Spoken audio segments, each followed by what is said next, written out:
Assalamualaikum warahmatullahi wabarakatuh. Alhamdulillahirabbil alamin, wassalatu wassalamu ala asyrafil anbiya'i wal mursalin wa ala alihi wa sahbihi ajmain. Asyhadu an la ilaha illallah wa asyhadu anna Muhammadan abduhu wa rasuluh sallallahu alaihi wasallam.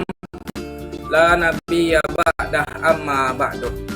Puji syukur atas kehadiran Allah Subhanahu wa taala. Salawat dan beriringkan salam tidak lupa pula kita hadiahkan buat Nabi junjungan kita, yakni Nabi Muhammad sallallahu alaihi wasallam, dengan hantaran kata Allahumma sholli ala Muhammad wa ala ali Muhammad. Baiklah,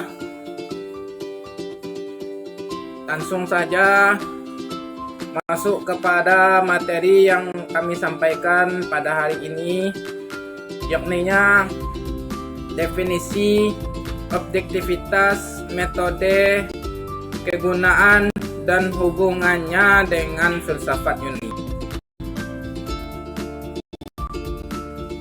Sebagai gambaran, saudara-saudaraku, filsafat ini diambilkan dari kata Yunani filosof, yang berarti muhib dalam bahasa Arab, orang yang suka berilmu pengetahuan. Filsafat ini seperti pisau, yang mana pisau bisa digunakan kepada keburukan dan bisa digunakan kepada kebaikan. Contohnya apa? Pisau bisa untuk membunuh orang, dan pisau pula bisa untuk dijadikan sesuatu yang bermanfaat, seperti memotong hewan kurban, membuat masakan, memotong sayuran, dan lain-lain. Filsafat contohnya apa? Contohnya orang ateis bertanya kepada orang Islam, di mana Tuhan? Dan kita tidak bisa menjawabnya dengan qul huwallahu ahad, Allah itu satu. Tidak bisa, karena orang ateis itu berpikir secara logika. Dia bertanya, mana Tuhan? Kenapa tidak nampak Tuhan? Jadi orang Islam menjawab, di mana Tuhan dan kenapa Tuhan tidak nampak? Jadi Tuhan sesuatu yang tidak nampak belum tentu tidak ada. Contohnya apa? Contohnya, bisakah orang dulu melihat mukanya sendiri? Tidak. Namun ketika ditemukan cermin, barulah kita bisa melihat muka kita sendiri. Yang kedua, contohnya, orang Eropa. Orang Eropa pergi ke Indonesia, tempat yang panas, untuk mencari kulit yang hitam, untuk mendapatkan kulit yang hitam, untuk mendapatkan sinar violet yang membuat kulitnya hitam. Apakah kita nampak sinar itu mengubah kulitnya menjadi hitam sedikit demi sedikit? Tidak kan? Makanya sesuatu yang tidak nampak belum tentu tidak ada. Gitulah gambarannya kira-kira teman-teman, gimana bentuknya filsafat ini. Dengan pemikiran-pemikiran Islam itu bisa memasukkan orang kepada agama Islam.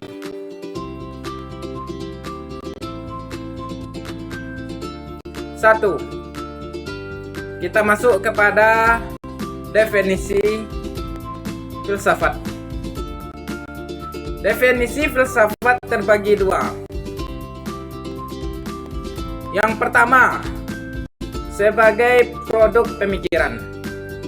Filsafat Islam adalah kumpulan gagasan filosofis yang dihasilkan oleh para pemikir Muslim, baik yang bersumber dari Al-Quran, hadis, maupun interaksi dengan pemikiran lain. Yang kedua, sebagai cara berpikir. Filsafat Islam adalah cara berpikir mendalam, rasional, dan kritis yang tetap didasarkan pada nilai-nilai wahyu. Inilah yang membuat filsafat Islam unik. Karena itu, filsafat Islam tidak berarti meniru filsafat Yunani, tetapi menafsirkan realita berdasarkan sudut pandang tauhid. Yang kedua, masuk kepada objek filsafat Islam. Objek filsafat Islam berarti kemampuan filsafat untuk menggunakannya. Rasionalis, logika, bukti, kejujuran ilmiah. Dalam filsafat Islam, objektivitas tidak menjadikan wahyu, tetapi justru menjadikan wahyu sebagai pedoman dasar, kemudian dijelaskan argumentasi rasional. Objektivitas filsafat Islam tampak pada tidak hanya menerima dogma, tetapi menentukan akal sebagai alat analisis, konsisten dengan ajaran Islam, karena tidak boleh bertentangan dengan prinsip ketuhanan dan syariat. Mengikut bukti dan argumentasi yang kuat, bukan sekedar opini. Yang ketiga, metode dalam filsafat Islam. Metodenya ada banyak, saudara-saudara. Yang pertama, metode rasional.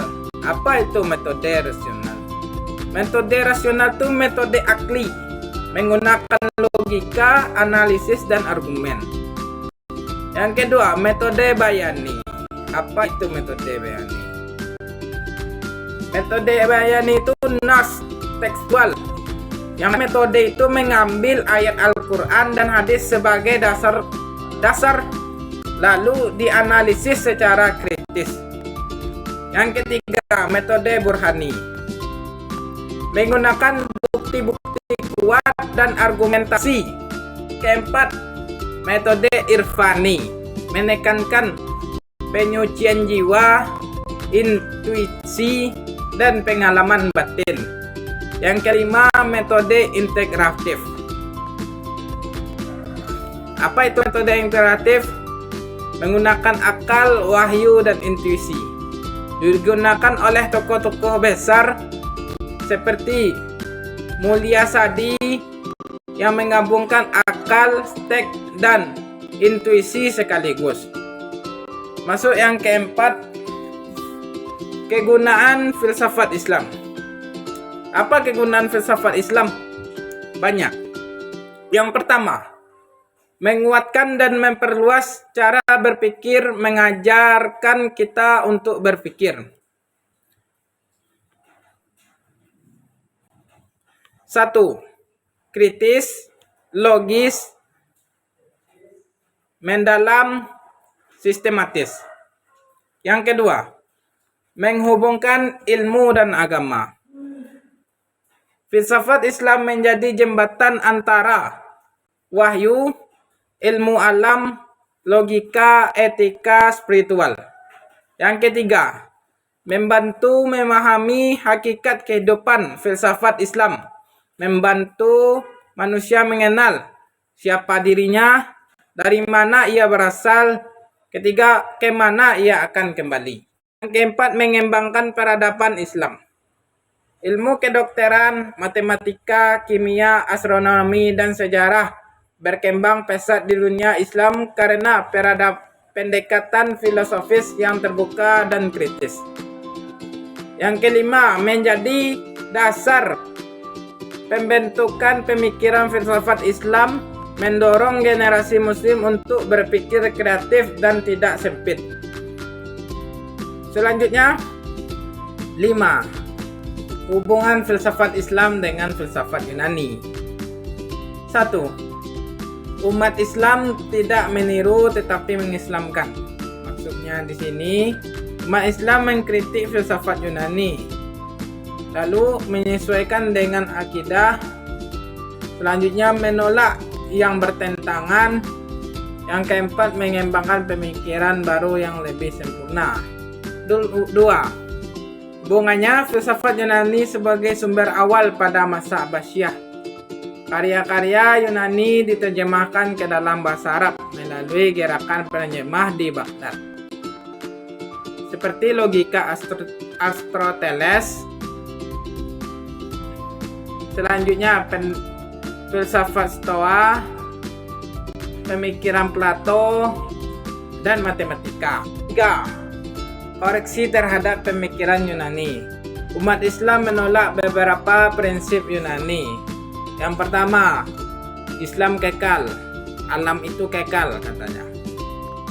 Padahal tidak, dalam Islam alam itu sesuatu yang diciptakan, dan sesuatu yang diciptakan tidak abadi untuk selama-lamanya.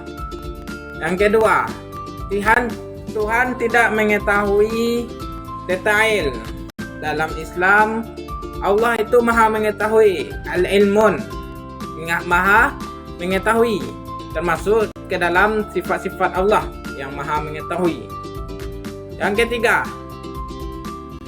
tidak adanya hari kebangkitan badan. Dalam Islam ada, karena ketika kita telah meninggal dunia, kita akan dibangkitkan oleh Allah dan dikumpulkan di padang mahsyar.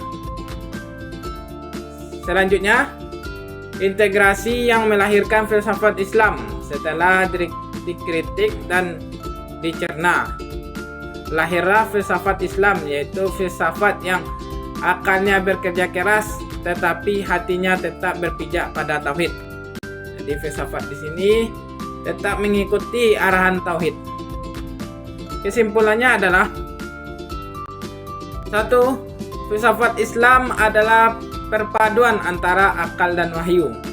2. Ia bersifat objektif, logis, tetapi tidak berada dalam batas syarat. Yang ketiga, metodenya beragam dan narasinya hingga intuitif.